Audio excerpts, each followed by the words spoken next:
Tired of the everyday routine? Ever dream of a life of romantic adventure?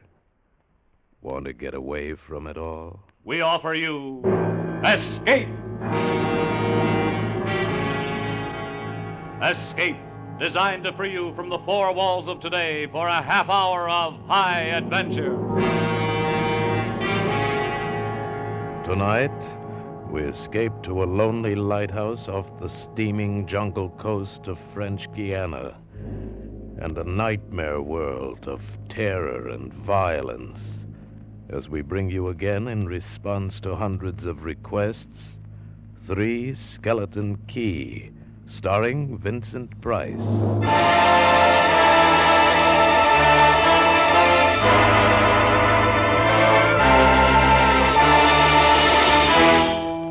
Picture this place. A gray tapering cylinder welded by iron rods and concrete to the key itself. A bare black rock, 150 feet long, maybe 40 wide. That's at low tide. At high tide, just the lighthouse, rising 110 feet straight up out of the ocean. And all about it, the churning water, gray-green, scum-dappled, warm as soup, and swarming with gigantic bat-like devilfish, great violet schools of Portuguese man-o'-war, and yes, sharks, the big ones, the 15-footers. And as if this weren't enough, there was a hot, dank, rotten-smelling wind that came at us day and night off the jungle swamps of the mainland. A wind that smelled like death. A wind that had smelled the slow and frightful death that came one night to this bare black rock. Set in the base of the light was a watertight bronze door, and in you went, and up. Yes, up and round, past the tanks of oil and the coils of rope, casks of wicks, racks of lanterns, sacks of spuds and cartons and cans, and up, round and round. Over the light storeroom was the food storeroom, and over the food storeroom was the bunk room where the three of us slept. And over the bunk room was the living and cooking room, and over the living and cooking room was the light. She was a beauty, big steel and bronze baby with the sun gleaming through the glass walls all about, bouncing blinding little beams off the big shining reflectors, glittering and refracting through her lenses, the whole gigantic bulk of her balanced like a ballerina on the glistening steel axle of her rotary mechanism. She was a sweetheart of a light. And at night she'd lie there on the stone deck of the gallery with her revolving smoothly and quietly over your head, easing her bright white eye 360 degrees around the horizon. You'd lie there watching to see that the feeders kept working, that everything ran right. And it wouldn't be bad, the other two fellows snoring in their sacks 2 levels down. You'd smoke your pipe to kill the stink of the wind, and it wouldn't be bad.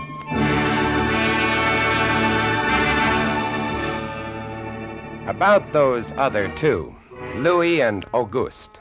What a pair. Louis, he was head man, was a big fellow from the Basque country, black beard, little hard black eyes, and a pair of arms that I tell you, those arms were as big around as my legs. Yes, head man he was, and what word he let go was law. A silent fellow, and although I spent my first 2 weeks trying to strike up a real conversation, the most I could ever get out of him was... Jean, I took up this profession because I don't like people. They want to talk too much. It's quiet work, light tending. Let's keep it that way. You're getting to be as bad as Auguste. I thought maybe for once they'd send me somebody who That could keep was his Louis. mouth shut. And when he accused me of becoming like Auguste, I quieted down, because Auguste was the talkingest man I'd ever met.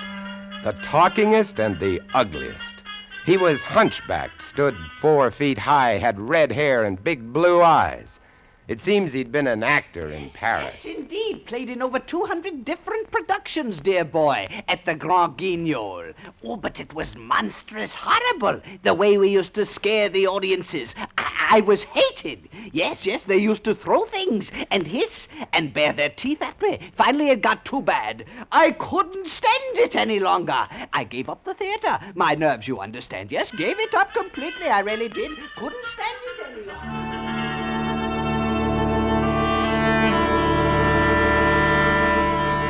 It all started one morning at 2:30. I was on watch, lying on the cool stone deck, pulling on my pipe, staring out at the blackness, the phosphorescent combers, and the big yellow stars, when out of the corner of my eye, I noticed something show up for a second, something the light had touched, far off. I waited for her to come around again, and when she did, there it was. Three-master, a big one, about a half-mile off and coming down out of the north-northwest, coming straight for us. You must understand, our light was where it was for a very good reason. Dangerous submerged reefs surrounded us and ships kept clear. But this one, this sailing vessel, was coming straight on. I went over to the gallery door and yelled, "Louis! Louis!" Couldn't understand it. I waited for the light to come around again. What is it? Ship headed for the reefs. Coming right up. I had the glasses out now. I couldn't read her name, but I could see her quite plainly. All sails set, the foam creaming away under her bow, her beautiful lines. A Dutch ship, I guessed her. But why didn't she turn? Every time it passed, our light hit her with the glare of day. Ship? Where? North-northwest. The light will touch her in a moment. Can't they see? Look at her. She just keeps coming on. Yeah, the squarehead. What is it? What is it? Watch north-northwest. I know what it is. Huh? What? The Dutchman, the Flying Dutchman. We did a play about her once. Oh, what a performance. You ghastly galleon, hag-ridden, curse-driven, must on. Shut up, will you? She's luffing. Yes. Sloppy way to come about. She's derelict, that's it. Derelict? Abandoned. The crew left her for some reason or other. But instead of sinking, she's gone on, running before every wind. She'll not run long. Not with these reefs to break her up. A beautiful ship. Now, why would men leave a beautiful ship like that? She didn't ram us, although we all expected it. But as we waited for the crash, she luffed again, caught some odd gust, and went about. We watched her the rest of those black hours, heeling and rocking, pushed and pulled by every stray wind, every freak current. Watched her until the dawn came, till the sea turned from black to a pearly gray. And on she came again, heading for us. We all had our glasses trained on her now. August, you can kill the light. Right, Chief? She doesn't look so good by daylight. Think she'll ground this time? What? I say, do you think she'll ground this time? Huh? This is impossible.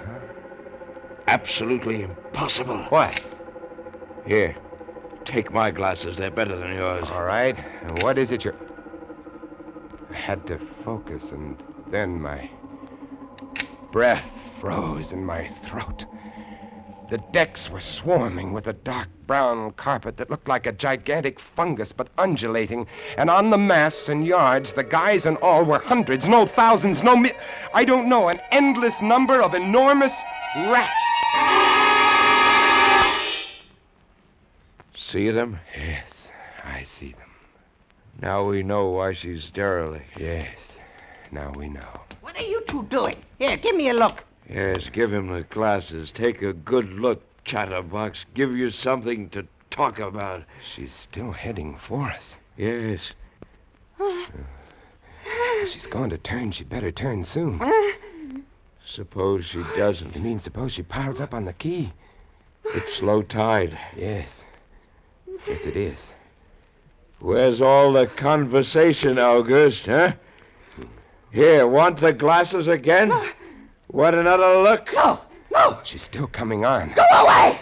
Go Go away! Turn, will you? Turn, I say, I pray you, turn! She's cracking up. The rats! Look! On the water! Like a carpet! They're swimming. Sure, they're swimming. Those are ship's rats. But they're swimming for the rocks. The door below! It's open! Come on. Down we went, racing down the stone stairs, taking them 3 and 4 at a time. Scared? You bet we were scared. August, you get the windows. Maybe they can climb. We don't know. Right, Chief. But hurry! Hurry!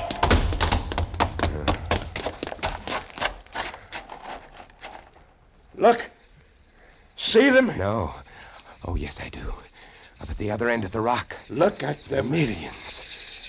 They smell us. Here they come. Close the door. Can't. It's stuck. Here. Let me. Oh, move. You move. Heave. Made it. Holy. That was close. One got in. Look, there. Get it! Watch him. He's kicking. He was as big as a tomcat, bigger. And his eyes were wild and red, his teeth long and sharp and yellow. He went for us, starving, ravenous, and we fought him, fought that one rat all over the room. It was, oh, believe me, I do not exaggerate, it was like fighting a panther. Got him. We better get aloft.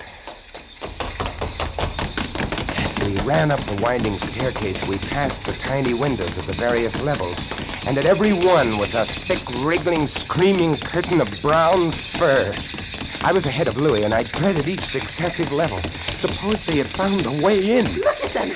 Will you look at them? It's a nightmare. Will you look at them? The air of the gallery was thick and fetid with the stink of them. The light was dim, brown, filtered through the crawling mass that swarmed over the glass all about us.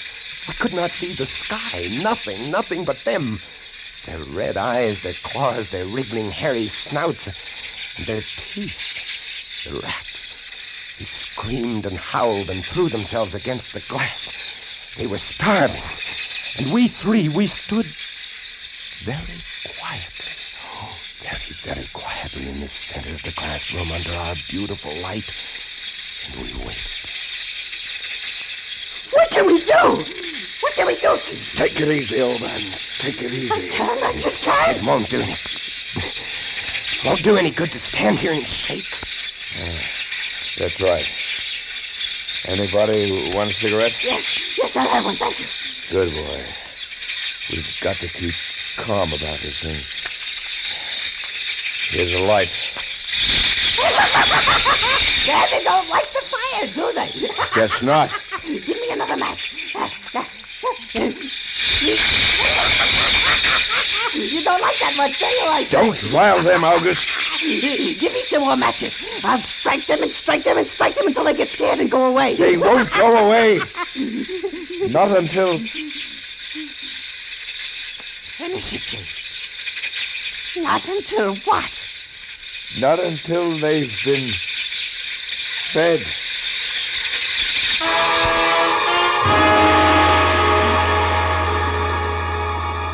You can take just so much horror and then you get used to it. And they were interesting to watch, you know. They couldn't understand the glass. They could see us and they could rush at us, but that thin, invisible barrier held them off, stopped them. From time to time, we caught a glimpse of the rocks below. More rats down there, swarming brown velvet in the bright tropical sunlight. And then the tide began to rise. If only it had drowned some of them. Ship's rats don't drown. No, sir, you cannot drown one of them. They're all climbing up the tower. This bunch around us is getting thicker. Say, what's the time? 6:15. You've got first watch, John. Right. Wake me at 10. I will. Come along, August. It was getting dark. One side of the room was lit a soft, filtered red. Sunset through the rats. Oh, very pretty. I set the wicks, checked my fuel, and then lit the lamps. It caught them. lit them in their gigantic wriggling web of pale, hairless bellies, twitching red tails, bright eyes. Then I started the rotary motor. The light drove them mad as she swung slowly and smoothly about. She blinded them in the fierce stabbing bar of light, moving continually about, ever turning, ever touching, ever moving around and around, and they twitching and shuddering, eyes flaming when they were struck by the light. The bright light moving, and behind on the dark side of the room, so close, I dared not turn my back, but you cannot help turning your back when you're in a room made of glass. On the dark side of the room, you could not see them, but only their eyes. Thousands of points of blank red light, blinking and twinkling like the stars of hell.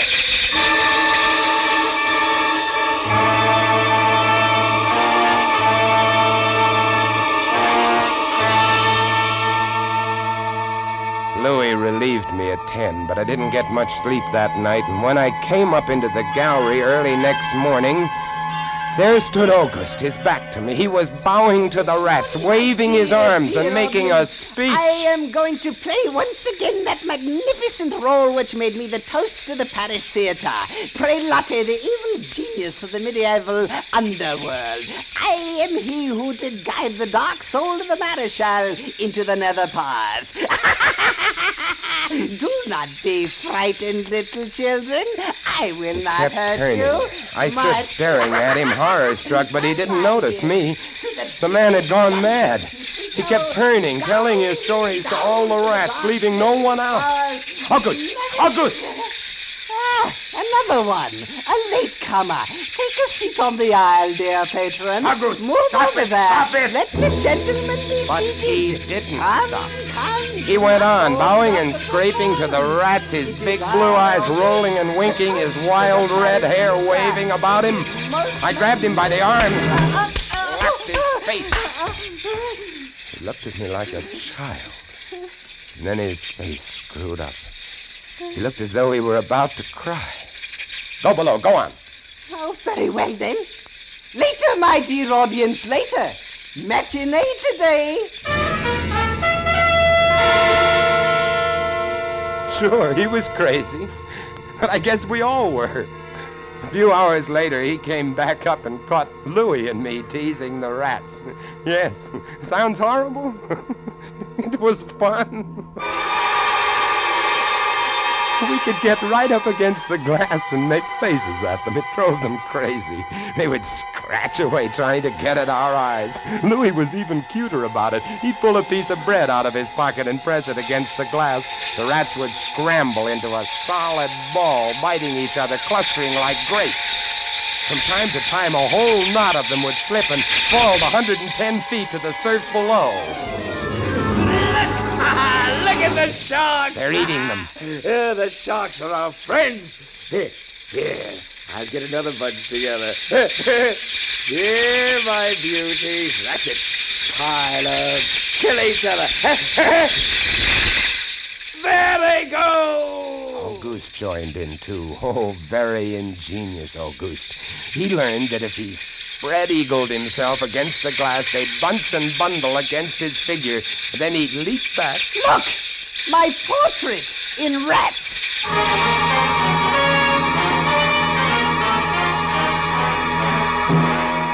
It went on all day, and then I was lying in bed. It was about midnight. I was very tired, and I was just beginning to fall off to sleep when I became conscious of a new sound.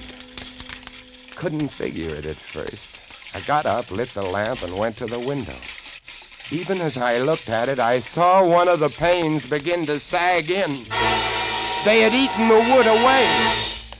Louis, come quick! What? What is it? They found a way in. I held the glass with my hand. Now they were all going crazy, and assured of the success of this maneuver, were all nibbling away at the wood. Louis ran below and then returned with a large sheet of tin. We spread it against the window and hammered it into place. Even as we did so, we felt the heavy bodies thudding against the other side as the window gave way. That ought to hold. If it doesn't, we're done for. Rats can't eat tin. No, they can't. What was that? I don't know. It came from below. The storeroom window. They're in. They're swarming up the stairs. Drop the trap. Right. 2 of them got in. Let's go after them.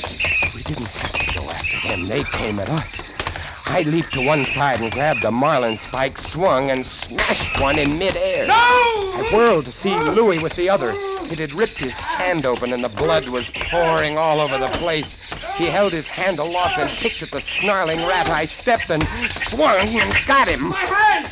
He got my hand! That's both of them, Louis. I'll get you something to tie that up. Blood! Look at it! My blood! I'm bleeding! Now, don't worry about it, Louis. Here, look. I'll wind this kerchief around it. It'll be okay. Blood! There, now. It's not bad, just the flesh. And then I became conscious of another new sound. They were gnawing their way through the wooden trap door. I watched the wood fascinated. Even as I did, it began to give way, and a bristling, whiskery nose showed through. Louis, we've got to go up. Next level was the living quarters and kitchen. I slammed the trap door there, too, but it, too, was wood. My blood. What are we going to do? I don't know. We'll be through this one in a moment. The gallery. The trap door in the gallery is metal. Good. Come on. We made it.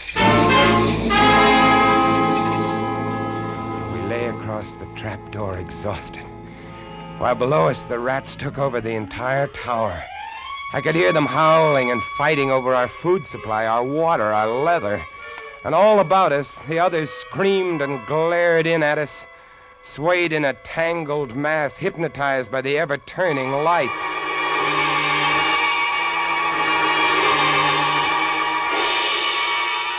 By morning, the air in the little room was horrible. Until now, we'd been getting air from the tower below. Now that was sealed off, and so was all our food and water. We lay exhausted, panting, waiting. And the hours crawled on. I was almost dozing from fatigue when I saw a sight that brought me too fast. Would you like to come in, my beauties? Would you? I hold the powers of life and death, and I can let you in, you know. August was standing by the glass, and in one hand he held a wrench. He was tapping the glass gently, not quite hard enough to break it. I eased myself to my feet and slowly, very slowly, tiptoed toward him. All I have to do is tap just a little harder, and I found a coil of wire in the toolkit, and I trussed him up, fastened him to a stanchion in the center of the room. Louis was of no help. He lay on his side, looking at his bloody hand, weak and sick as a baby. So there I was, a lunatic and a coward for company, and all about watching our little drama, the rats.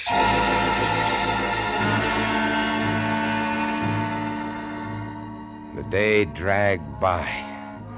The supply boat wasn't due for another 12 days. I don't know what they could have done if they had come. We had only one way of summoning them, and that was to shoot off distress rockets, but the rockets were 4 floors below. And even if they'd been right there in the gallery, I couldn't have opened a window to fire them. That night, I tended the light, but its flame was devouring our oxygen. The following day, we lay, thirst-tormented, starving, waiting, and the following night, I again tended the light, but the small supply of spare wicking we kept in the gallery had become exhausted, and quite suddenly, about midnight, the light went out. There's nothing I could do. Wicks were stored 3 levels below. Nothing I could do. Nothing. From time to time, I'd strike a match to see the clock. When I did, it lit up the million red eyes about us.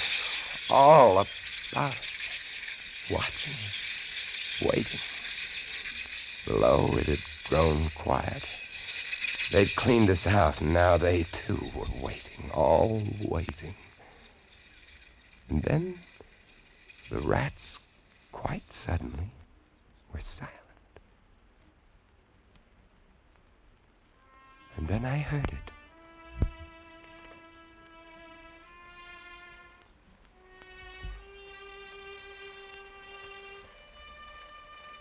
And then I saw the sky and the stars. The rats were gone. I went to the glass. Out there on the water, a small freighter, a banana boat, showing a few lights, came softly and innocently at us. The light was out. They didn't know. I wanted to open the windows to call out to them, to warn them somehow, but I was afraid. What if the rats were hiding from me, tricking me? So I waited. She grounded very softly on a reef not 200 yards from the quay.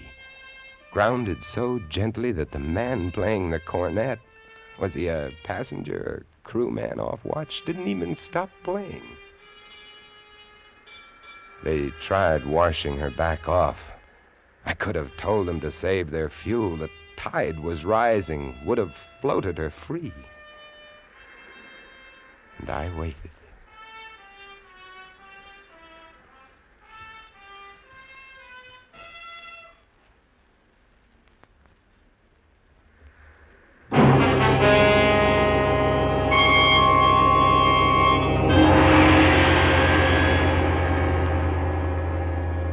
That's all. That's the story. The sun came up and there wasn't a rat on the whole quay. Every last one of that terrible army had left us, gone back to sea on their new ship. Auguste, insane asylum, he never recovered. And Louis, they took him into Cayenne where he died of blood poisoning from his bite. Oh, yes. Well, that's the whole of it. And if you'll excuse me now, I must go set my traps. No, mouse traps. No rats in this lighthouse, I should say not. Life in the lights isn't bad, but sometimes when I see a strange vessel approaching, I get a little nervous, sure. Somewhere on the seas, there's a little banana boat without a crew. That is, without a human crew.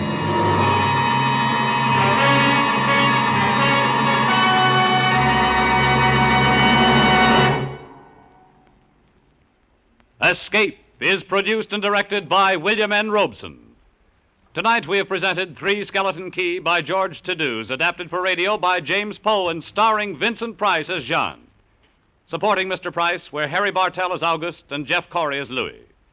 Sound effects on Three Skeleton Key, created by Cliff Thorsness and executed today by Mr. Thorsness, Gus Bays, and Jack Sixsmith, have been awarded the Best of the Year by Radio and Television Life magazine. Harry Essman was at the control panel, and special music was arranged and conducted by Del Castillo. Next week,